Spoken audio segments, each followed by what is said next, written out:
रायगड रत्नागिरीचे खासदार सुनील तटकरे हेच उमेदवार पंतप्रधान नरेंद्र मोदींना तिसऱ्यांदा पंतप्रधान पदावर विराजमान करायचे। अजितदादा पवार 43 कोटी रुपये खर्चाचे म्हसळा शहराच्या पाणी पुरवठा प्रकल्पाचे भूमिपूजन सोहळा उपमुख्यमंत्री अजितदादा पवार यांच्या शुभ हस्ते मोठ्या उत्साहात पार पडला। म्हसळा नगरपंचायत हद्दीतील मोठ्या लोकवस्तीच्या नागरिकांना पिण्याचे मुबलक आणि स्वच्छ पाणी पुरवठा व्हावा या उद्देशाने खासदार सुनील तटकरे, महिला व बालविकास मंत्री आदिती तटकरे, आमदार अनिकेत तटकरे यांच्या विशेष प्रयत्नाने राज्याचे उपमुख्यमंत्री अजितदादा पवार यांच्या सहकार्याने महाराष्ट्र सुवर्ण जयंती नगरोत्थान अभियान अंतर्गत म्हसळा शहरासाठी खास करून 43 कोटी इतक्या मोठ्या रकमेच्या निधीची प्रशासकीय मान्यता मिळाली। या प्रकल्पाचे भूमिपूजन उपमुख्यमंत्री अजितदादा पवार यांच्या हस्ते मोठ्या थाटात हजारो नागरिकांच्या उपस्थितीत संपन्न झाला। म्हसळा पाभरे फाटा येथे खासदार सुनील तटकरे यांच्या अध्यक्षतेखाली संपन्न झालेल्या स्वागत आणि पक्ष मेळावा कार्यक्रमाला पक्षाचे राष्ट्रीय नेते महाराष्ट्र राज्याचे उपमुख्यमंत्री अजितदादा पवार यांनी आगामी लोकसभा निवडणुकीत महाराष्ट्र महायुतीच्या माध्यमातून खासदारकीच्या सर्वच्या सर्व 48 जागा निवडून आणून देशाचे पंतप्रधान नरेंद्र मोदींना तिसऱ्यांदा पंतप्रधान पदावर विराजमान करायचे आहे। राज्यात लोकसभा निवडणुका तोंडावर आल्या असल्याने महायुतीच्या माध्यमातून निवडणुका लढवल्या जातील आणि रायगडची जागा ही राष्ट्रवादी काँग्रेसचीच असणार आहे आणि पक्षाचे प्रदेश अध्यक्ष तथा खासदार सुनील तटकरे हेच उमेदवार असतील असे ठणकावून सांगितले। कार्यक्रमात म्हसळा नगरपंचायतीचे नगरसेवक, शिवसेना उद्धव ठाकरे गटाचे शहर अध्यक्ष अनिकेत उर्फ मुन्ना पानसरे यांनी असंख्य सैनिकांसह राष्ट्रवादी काँग्रेस पक्षात जाहीर प्रवेश केला।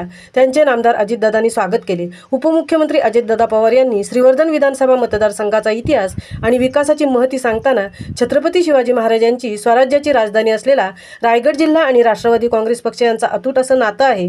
युग पुरुष छत्रपती शिवाजी महाराजांच्या विचारांची प्रेरणा घेऊन शाहू फुले आंबेडकर यांच्या विचारांचा वारसा लाभला आहे। राष्ट्रवादी काँग्रेस पक्ष रायगड जिल्ह्यात खंबीरपणे उभा आहे। लोकप्रतिनिधी खमका असला तर विकासाचे सर्व प्रश्न सुटतात यावर भाष्य करताना येथील जनतेला खासदार सुनील तटकरे, आमदार मंत्री आदिती तटकरे, आमदार अनिकेत तटकरे हे विकास कामात खमके लोकप्रतिनिधी लाभले आहेत। कामात त्यांचा सतत पाठपुरावा असतो। विकास कामांसाठी निधीची कुठेच कमतरता पडणार नाही याची ग्वाही दिली। महामुंबईसह संजय खांबेटे, म्हसळा। या राज्याला पुढे नेत असताना हे महायुतीचं सरकार अतिशय मजबूतीनं पुढे जाण्याचा प्रयत्न करतंय। आपल्या लोकांची अर्धवट राहिलेली कामं याचा उल्लेख मगाशी मला वाटतं आदितीनं का कोणी केला।